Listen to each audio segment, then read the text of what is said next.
semuanya, kali ini kita akan mengupas tentang prestasi akademik yang diraih oleh para siswa dan siswi SMA Negeri 2 Cibinong.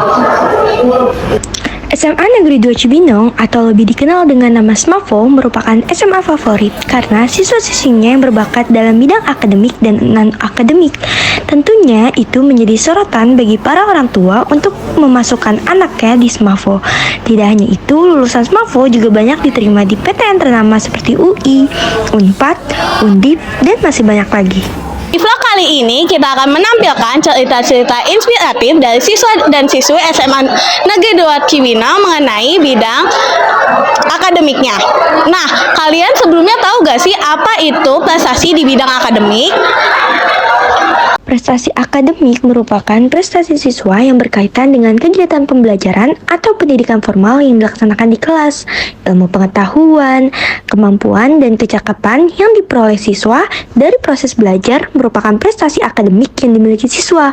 Mencapai prestasi akademik bukan hanya tentang memperoleh nilai tinggi, tetapi juga tentang proses belajar yang menyeluruh, perkembangan keterampilan, serta pembentukan karakter.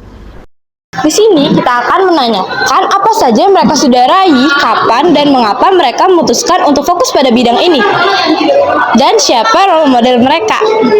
Yuk ikuti terus vlog kita untuk melihat bagaimana dedikasi, perjuangan, dan semangat belajar mereka untuk meraih prestasi mereka. Yeay! Yuk!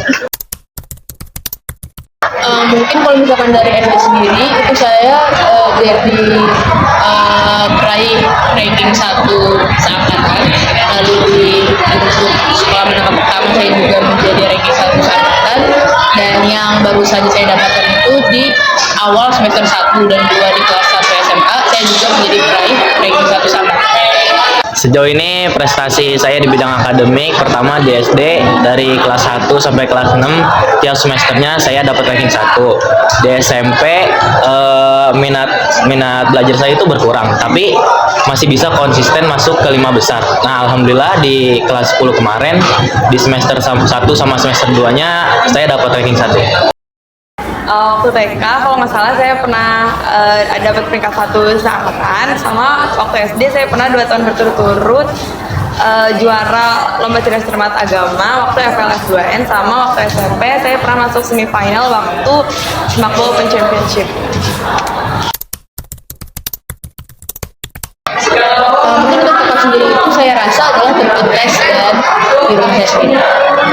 Kebetulan sih di SMA ini saya belum ikut les apapun sih, tapi kalau ditanya tempat untuk menambah pengetahuan baru, jawaban saya di mana aja, karena kita bisa memperoleh pengetahuan baru itu kapanpun, dimanapun, dan lewat media apapun. Contohnya, kita bisa dapat pengetahuan baru itu di museum, pameran-pameran teknologi, atau di digital ini kita bisa dapat pengetahuan baru itu lewat aplikasi sehari-hari kita kayak IG ataupun TikTok. Karena saya dari kecil udah les, jadi di tempat les sama dulu tuh waktu saya kecil di dekat rumah saya itu ada perpustakaan kecil. Nah di situ tuh biasanya setiap hari Sabtu atau hari Minggu biasanya tuh ada kayak orang datang buat ngajarin sesuatu. Jadi kadang saya suka datang ke situ buat nyari ilmu tambahan. Awal mula saya ingin fokus ke bidang akademik itu adalah dari dorongan orang tua saya yang ingin saya agar lebih fokus di bidang akademik itu semenjak kelas 2 SD. Di SMA sih, jadi di SMA ini saya itu udah berpikir tentang masa depan saya. Entah jadi apa saya di masa yang akan datang, kuliah jurusan apa, pekerjaan saya apa, apakah orang tua masih ada ketika saya mencapai kesuksesan itu, dan lain sebagainya. Sepertinya sejak saya SD.